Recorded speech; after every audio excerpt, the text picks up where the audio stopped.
your people, and welcome back to another episode of What's the Point? I'm your host, Florence, and today we're talking about a very unique organization on campus, Falcon's Gate. Today we have the club president, Hayden, joining us, as well as Maria. So how are you guys doing today? Doing well. Thank you for asking, Florence. Yeah, of course, anytime. Thank you so much for coming over and being on the show. So to start off, can you describe what Falcon's Gate is? Sure thing. So Falcon's Gate is an organization on campus that has a parent organization, the STA. We'll go into that later.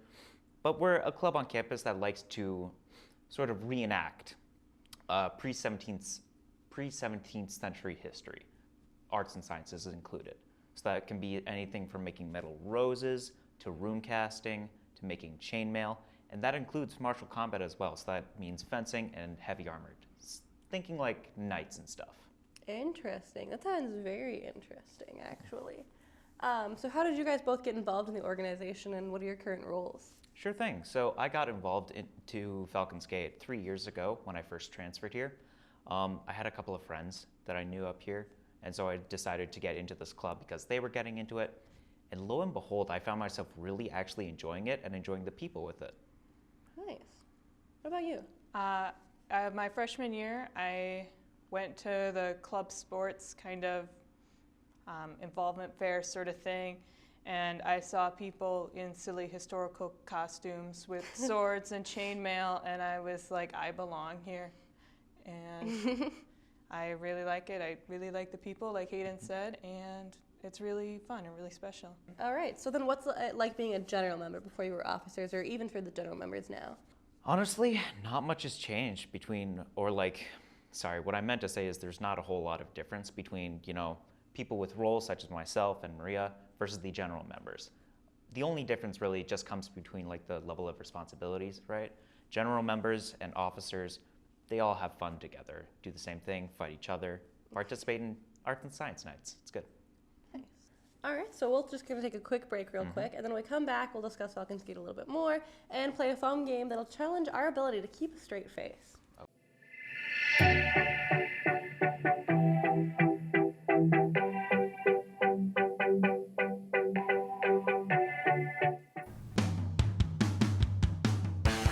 Are you interested in pursuing a career in animals or just looking for a way to help preserve wildlife? Then the Wildlife Society might be just for you. As one of the largest organizations at UWSP, you will have your chance to help in projects that study and preserve animals, network with professionals, and meet like-minded people.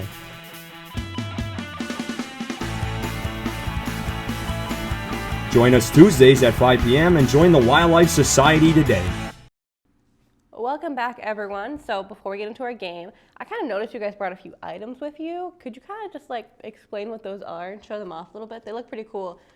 So this is going to be your typical sort of rapier, right? A lot of people, when they think of fencing, obviously think of the Olympic style foils, right? We're different from that in the regard that we're trying to do as accurate historical fencing as possible. So this includes, the handguard, the pommel, the blade itself, which has sort of size restrictions from what is usable and what is not. The size is going to be at the smallest 36 inches to a max of 48. So you got quite a range. Yeah, that definitely has a lot of range to it. Also, you notice the tip on the end here. This is entirely so we don't hurt or kill. Kill is a figurative word.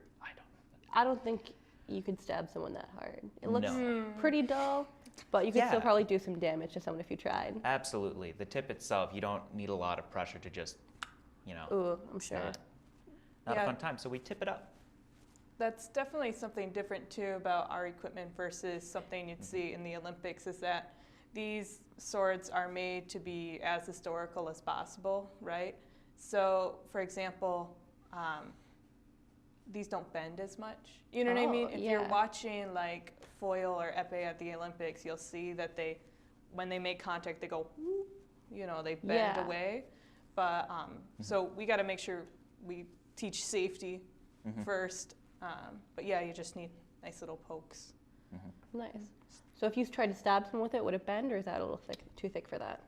It'll bend a little bit, but you don't want to. You're right. Not as much as the Olympics. Yeah. Not as much as those thinner foils. What about the other one? So this is my rapier. It's Kind of unique. I bought the blade at sort of this like get-together garage sale thing, and then one of our old instructors actually helped me make the guard and the grip of it. But it was a really cool experience, like Hayden mentioned, we're into the arts and sciences, so a lot of our equipment we make ourselves, you know what I mean? Oh, that's really cool. Like they did back in the day. So lots of people make chainmail, pretty much everybody makes their own armor and things like that. It's really neat. Dang, that's pretty cool. Do you have any other equipment you want to show off while you're here? Yeah, so I guess, this is a lot more recognizable to people who've seen Olympic-style fencing. Obviously the mask, make sure you don't poke your eye out, so on and so forth. That's probably really important. Oh yeah, very good piece of gear. And then we have our fencing gloves, which their entire purpose is to make sure if Maria stabs me with her sword, I don't get hurt. You sound like pretty safe for a bunch of people who run around with swords. Yeah. Yes. I'm sure it's a little more organized than just running around, but yeah, this looks like all very safe, but still very fun. I would definitely enjoy running around playing with those. I was a little more trained. But all right, so we'll just take a break from the questions real quick. We'll play a game. It's a classic What's the Point game, Read It and Weep. Each of you will be presented with a fake news story that you gotta read out loud. As if you were like reporting it on TV. You guys seen the news. You know how reporters talk. If you stumble over your words or break your demeanor, I will spray you with this squirt gun. You guys ready? Unfortunately, yes. All right, Hayden's going first. So Hayden and I are gonna switch seats right now. Okay, Hayden and I have magically switched spots. He's in the hot seat. Are you ready to read your first story, Hayden? Yeah, let's do it. All right, reminder that I will spray you if you get it wrong. So keep that in mind. Okay, I'll do my best. All right, whenever you're ready. Okay. So, bill is currently up for consideration in Congress. The bill was presented by the California Congresswoman, Gwyneth Paltrow.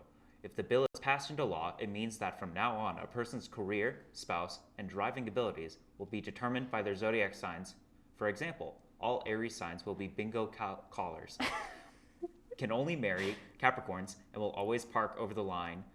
All Virgos will be water slide testers, can only marry Cancers, and will scream at Aries for parking over the line. And all Gemini will be killed on sight because they can't be trusted and they are incapable of love. Congress will be holding a vote this evening to determine if the bill passes the vibe check. So you can smile. You did only get sprayed like a handful of times, or one time. That was pretty good. Yeah. And you can get out of the hot seat in just 1 second, and then you get to do it. And we're gonna switch those hot seats right now. Okay, now Maria's in the hot seat. Hayden and I are spectating, is that the word? I don't know, I only work in TV. I work on TV, I don't know words. Anyways, Maria, are you ready? As ready as I'm gonna be. Oh, amazing. You can start whenever you're ready. Breaking news, criminal mastermind Florence, gotta go fast, Anderson has finally been spotted after 2-month-long manhunt. Anderson was found camping out in a dumpster with a family of rabid toucans outside of Praysim's Hall. When the police tried to apprehend her, she stood atop her dumpster and shouted, "Viva la Caleb!" before making a run for it. Police officer Chris Bratt went to grab Anderson and she pulled out a pair of scissors and attempted to stab him in the chest. Thankfully, Rat had a Mariah Carey CD in his breast pocket that stopped Anderson from piercing his skin. Anderson is now in police custody and awaiting trial. That was pretty good. I'm a little biased because the story was kind of, well, it wasn't me. I'm not that Florence Anderson. I would never commit crimes like that. No. But you did laugh a little bit more than Hayden, so I have to give that to Hayden. I'd say that was a pretty good game. Now I'm gonna do one more transition so that I can take my rightful spot in my desk. Right.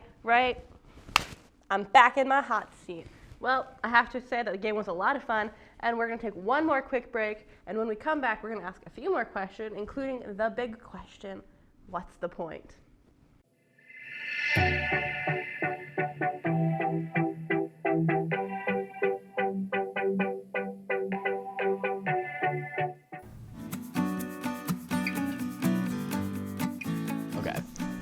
Hi, I'm Jeremy. And I'm Cam, and we're co-editors for The Pointer. The Pointer is a student-run newspaper at UWSP. Student employees handle every aspect from writing to advertising to delivering the papers. We also offer, of course, the benefits of a newspaper, of community engagement and understanding about what is going on around us and what kind of reality we're living in. There's a lot that people can do. Of course, we have like a lot of positions for reporters or for section editors, and people can write for like sports or news. But we also have, space for people who are into photography. We also have people who are interested in doing things for like the online and graphic design to like form our layout. There's a lot of different opportunities for different kinds of people.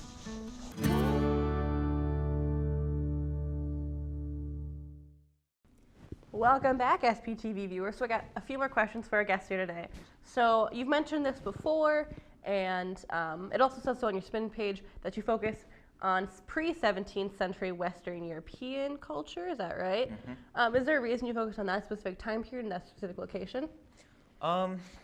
Reason being, that's, I guess, just what our parent organization, Society for Creative Anachronism, that's what they've focused on, right? But that's not to say that, it's only European history. We try to get as many different cultures as possible into the, knowledge pool. Yeah, I realized we didn't follow up on this, but what is your parent organization? So the Society for Creative Anachronism is an organization that was created, or founded, I guess, at UC Berkeley in 1966. And they just created the organization as a way to sort of have fun, with this medieval stuff. And since then, it's been going really strong, and it's an actual international organization with people in Russia, Australia, America, obviously. It's a great time. Wow. So that's really great. What are your guys' favorite parts of being in Falcon's Gate? My favorite part is definitely socializing with people, getting to know people, getting to know new people as well. We had a couple of new members join this year, and they've been really great so far. Also fighting. Fighting was one of the biggest reasons I got into Falcon's Gate in the first place. Yeah, definitely. We all love to stab each other as safely as possible, but a lot of it's the socialization too. It's like Eden said earlier, we're all weird. You know what I mean? And it's just a place where you don't have to worry about being weirder than anyone else, if that makes sense. Yeah. You can really be yourself, and I've always felt comfortable and safe and to just express myself, and I think a lot of people feel that way too. Yeah, that sounds really great. Although I have to say, I think Falcon's Gate is probably the only organization that can say we enjoy stabbing each other. Yes. So I guess it's time to ask the question you came here to answer. What is the point of Falcon's Gate? I guess I'll start then. So I would say the point is whatever, the individual makes it out to be.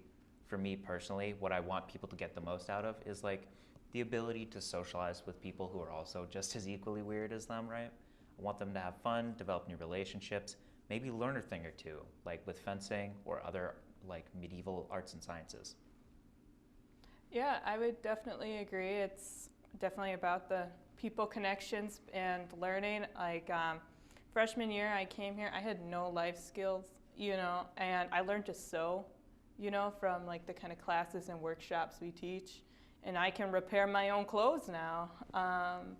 But yeah, there's so much to learn, and it's such a neat environment to learn things in because everybody's so excited to share. And it's a lot different than just reading about it in a Wikipedia article, but holding something in your hand. You know what I mean? Mm-hmm. It's a really neat experience, and I think a lot of people can benefit from it. Yeah, those sound like some really good points about your organization. It's more than just sword fighting, although that is probably the most visually cool thing. There's a lot to Falcon's Gate that I'm glad you guys were able to talk about here today. Again, thank you guys so much for coming on the show. We love having you over here. Where can people find you on and offline? So for me, you'll find me offline, just wandering around campus, probably in the CAC here building. Online, you can find me at hhaas891@uwsp.edu. We also have our spin page, which we definitely recommend requesting a membership for if you're interested, and then you'll get all my annoying emails. And we also meet Monday nights, Friday nights in the Heck 110. If you just want to poke your head in, you hear swords clanging, come check us out.